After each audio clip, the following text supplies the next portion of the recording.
It started with a sentence that didn't sound dangerous at all. Just 8 words whispered in the dark. If you sit closer, I won't stop you. Harmless, right? Something playful. Something you'd expect in a quiet room where 2 people sit side by side, pretending not to notice how close their knees almost touch. But those words, they didn't feel playful. They carried a weight, a kind of permission that felt more like a warning. And when I replied, "Then don't say a word," I didn't realize just how much everything would change from that moment forward. You see, my name's Daniel, and for most of my life, I've been the kind of person who doesn't take risks. I kept to myself, followed the rules, never wanted to stir the water. But the night I heard her say those words, something inside me broke free. It felt like being pulled into a current I wasn't strong enough to fight against. She was sitting there, her hair falling over one eye, staring straight ahead at the flickering TV that neither of us was really watching. The silence between us wasn't empty. It was heavy, filled with everything we weren't saying. My chest pounded, not from excitement, but from fear, because I knew there was more behind her words than what they seemed to mean. We weren't supposed to be this close. She wasn't supposed to even be here with me. There were rules, boundaries, things that, if broken, could ruin lives. And yet, there we were. 2 people caught in a moment that felt both dangerous and irresistible. I told myself I wouldn't move closer, that I'd keep my distance. But when her voice dropped, so soft it almost blended into the hum of the old TV, something in me leaned forward without permission. It wasn't about desire, it was about curiosity, maybe even desperation. A question I wasn't brave enough to ask out loud. What happens if I do? The strangest part was the way she looked at me, not with fear, not with shame, but with something else. A challenge, as if she already knew the decision I'd make.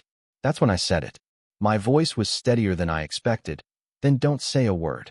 The air shifted. The room felt colder, though nothing had changed. She didn't flinch. She didn't laugh. She just let out the faintest breath, like she'd been waiting for me to say those exact words. And in that silence, in that charged space where the world outside seemed to vanish, I realized this wasn't just a moment between 2 people. It was the beginning of something I couldn't undo. Because when you invite yourself closer to someone who carries secrets, you don't just cross a line.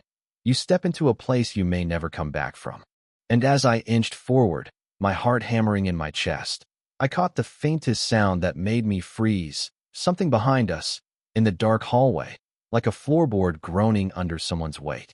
Her name was Emily. We weren't strangers, but we weren't exactly supposed to be, whatever this was either. I had known her for a long time, just not in the way people would expect. She wasn't just a friend. She wasn't just someone who dropped into my life by accident. She belonged to a part of my past I didn't talk about anymore. A past that carried too much weight, too many things left unsaid. Emily had always been the type of person who could walk into a room and instantly change the atmosphere. Not because she was loud or dramatic, quite the opposite. She had this stillness, this way of observing quietly, like she was always 2 steps ahead of everyone else. People underestimated her. I used to be one of them. We hadn't spoken for almost 3 years before that night. Life had pulled us in different directions. I tried to convince myself I was fine with that, until she showed up again, suddenly, without warning. I told myself it was a coincidence, that her return meant nothing. But the truth is, coincidences don't usually knock on your door at 9 p.m. and ask if they can come in just for a little while. When I opened the door and saw her standing there, hair damp from the rain, eyes searching mine like she was carrying the weight of something unspeakable, I should have turned her away. But I didn't. I let her in. And once she stepped inside, I knew she wasn't leaving anytime soon. We sat down in the living room. 2 people with years of unspoken history sitting in the stale quiet of a room too small for all that tension. The TV played some late-night rerun neither of us cared about. Her coat was draped over the arm of the chair, water dripping onto the floor. She didn't explain why she came. I didn't ask. Maybe I was afraid of the answer. But as the night went on, the distance between us shrank. First, it was the way she leaned in when I spoke. Then, the way her hand rested on the couch cushion, close enough for me to feel the warmth radiating from her skin. That's when she said it. Her voice so calm it almost didn't sound real. "If you sit closer, I won't stop you." It was the kind of sentence that could mean 100 things, none of them safe. And when I answered, I wasn't thinking about the past or the rules or the danger that lingered around her name. I was thinking about how silence sometimes speaks louder than words. But what I didn't know, what I couldn't have known, was that Emily hadn't come back just to see me. There was a reason she was here, a reason hidden behind her steady gaze. And as the minutes ticked by, as the night stretched longer and the rain outside grew heavier, I realized something unsettling. She wasn't just here to revisit the past. She was here because she was running from something. And whatever it wasn't far behind. The longer Emily sat there, the more I felt it, the invisible pressure in the room, like the walls themselves were listening. She hadn't told me why she came, but her silence was louder than any confession. Every time I looked at her, I could see the storm in her eyes, something she was holding back. Finally, I asked, "Why are you here, Emily?" Her lips parted, but no words came. Instead, she looked past me, toward the hallway that stretched into the dark, as if she expected someone else to step out of the shadows. "I just needed somewhere safe," she whispered. Safe. That word cut deeper than I wanted it to. Safe from what? From who? I leaned forward, my voice lower, sharper. Safe from what, Emily? What's going on? She shook her head, almost violently, as if saying it out loud would make it real. Her hands trembled slightly on her lap. She tucked them under her thighs, but I'd already seen it. She wasn't calm. She wasn't in control. She was terrified. That was the moment I realized this wasn't about me. Whatever had driven her here wasn't some small argument or bad breakup. It was something bigger, darker, something she couldn't escape on her own. But the part that scared me most was how she looked at me after that. Like she was silently asking me a question she didn't dare speak out loud. Will you stand by me, even if it destroys you? I wanted to demand answers, but before I could, a sound broke the fragile silence, a dull thud against the window. My whole body stiffened. Emily didn't even flinch.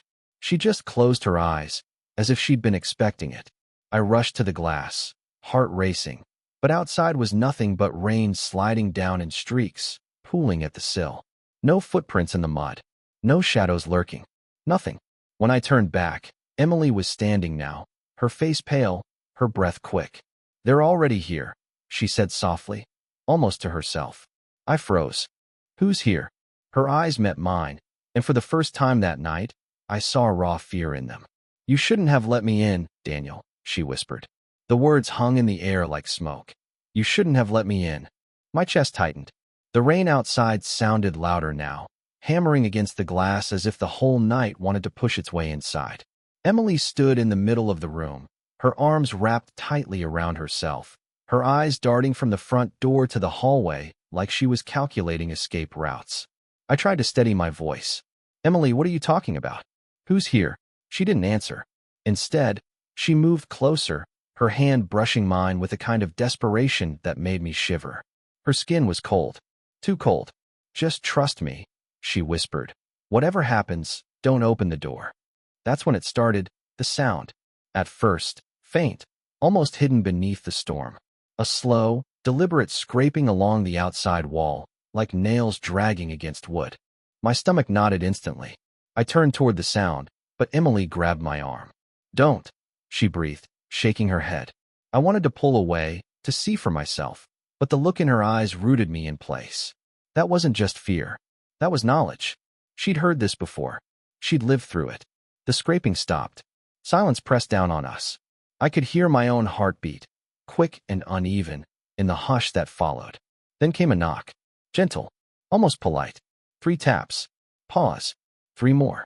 Emily's grip tightened until her nails dug into my skin. "Don't answer," she mouthed. But my instincts rebelled.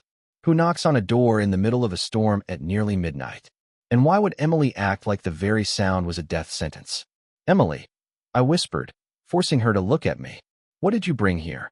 Tears gathered in her eyes, but she blinked them back. "Not what? Who?" Her voice cracked. "And they don't stop once they've found you." A chill crawled up my spine. The polite knocking grew louder, firmer now, less patient. Each strike rattled the frame, like the visitor knew they could break it down any time they wanted. I thought about running, about dragging Emily out through the back door into the storm, but she seemed to read my mind and shook her head violently. "It's worse if you try to run." My throat went dry. "Then what do they want?" She stared at me for a long moment, her lips trembling, her body trembling too. And then she whispered words that made my blood run cold. They want me, and they don't care who gets in the way. The knocking stopped. Silence again. For a moment, I thought maybe they'd gone. But then came a sound far more terrifying. The front doorknob turned. Slowly, deliberately. And Emily, she didn't scream, she didn't cry. She just leaned close to me, her breath shaking against my ear, and whispered, "It's too late." The doorknob froze mid-turn, and the silence that followed was worse than the knocking. My pulse thundered in my ears.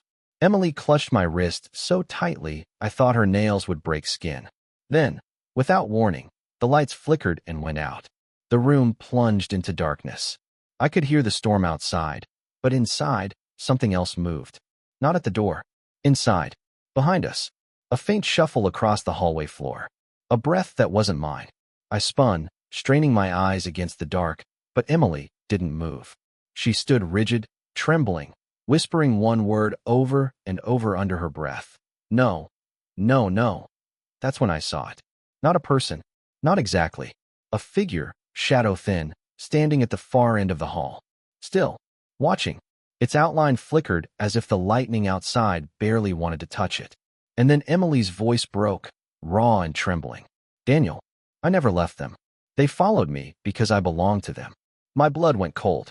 This wasn't someone chasing her. This was something she had brought inside, something she was bound to. And now, so was I? The shadow at the end of the hallway didn't move, but its presence filled the air like smoke choking the room. Every instinct in me screamed to run, but Emily's hand clung to mine, anchoring me in place. Her body shook violently, her eyes glassy with terror. "Don't look at it too long," she whispered, voice cracking. "It sees through you." But it was too late. I already had. And in that instant, something shifted inside me. A sharp coldness crept into my chest, like fingers wrapping around my heart. The figure began to advance. Not walking, not stepping, just gliding forward, impossibly smooth, the shadows bending with it as though the house itself bowed to its arrival. "Emily," I hissed, panic rising. "What does it want?" Her silence said everything. The figure drew closer, and with every inch, the air grew heavier, pressing down on my lungs until breathing felt like drowning. I wanted to shield her, to drag her away, but her expression stopped me. She wasn't fighting this. She wasn't even surprised. She looked resigned. "Emily, don't," I begged.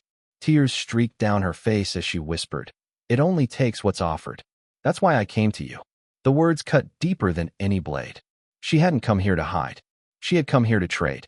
To offer something else, someone else, in her place. The figure loomed closer, and I felt it then. Its pull, its hunger. My body froze, as if my will didn't belong to me anymore. My mind screamed to resist, but my legs felt rooted to the floor. And then, in one final desperate act, Emily stepped in front of me. Her voice shook, but it carried through the dark. "Take me back. Leave him." The shadow stopped. The pressure in the room shifted, the air crackling like a storm about to break. And then, just like that, it vanished. The hallway was empty. Emily collapsed to her knees, gasping, her body trembling from the weight of what had just passed. I rushed to her side, relief flooding through me, but when she lifted her face to mine, I froze. Her eyes, once brown, now shimmered with that same flickering darkness. She hadn't saved me. She had become it. I stared into Emily's eyes, and for the first time that night, I realized the truth. I hadn't saved her. She hadn't saved me. Whatever she had been running from, it wasn't outside anymore. It was inside her. She blinked rapidly, pressing her palms against her temples as if she could squeeze the darkness out of her skull. Her body shook violently, caught between who she used to be and whatever she had just become. "Emily," I whispered, trying to keep my voice steady, "look at me. Stay with me. Don't let it take you." Her breathing was ragged, her nails digging into her skin, and then, just for a moment, she looked like herself again. Her lips trembled. I didn't want this. I thought if I brought it back, if I gave myself up, it would end. But it didn't, I said, my throat tight. She shook her head slowly, tears rolling down her cheeks. "No, it just chose differently." Her words broke me. Because deep down, I knew she was right. That thing hadn't disappeared. It had shifted, found a new vessel, and now Emily was trapped carrying it. I pulled her close, holding her as if I could keep her anchored to who she really was. For a moment, it felt like the storm outside had stilled, the air heavy with fragile quiet. She rested her head against my shoulder, whispering so faintly I almost missed it.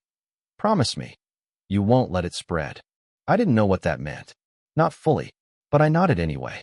"I promise." The night dragged on until dawn's pale light finally seeped through the curtains. Emily hadn't moved much, drifting between shivers and silence. When the storm cleared, she stood up slowly, distant now, like her soul was slipping further away with each second. "I can't stay here," she said softly. "It will want more." I wanted to argue, to stop her, but the way she looked at me, half Emily, half something else, made it clear. Keeping her here would destroy us both. So I let her walk out the door, barefoot, into the wet earth. I stood frozen as she moved down the empty street without looking back. With each step, her figure blurred against the morning haze until she vanished completely. The house was quiet again, too quiet, but her words echoed inside me, sharp and unshakable. "Don't let it spread." I don't know where she is now. I don't know if she's still fighting or if she's already gone.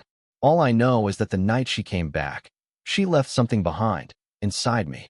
Sometimes, when the room is silent, I hear it. The scraping, the knocking, the same rhythm against the walls. And when I close my eyes, I feel the weight of her hand gripping mine, cold as stone, reminding me that my promise isn't just to her anymore. It's to everyone else. Because what took Emily is still waiting.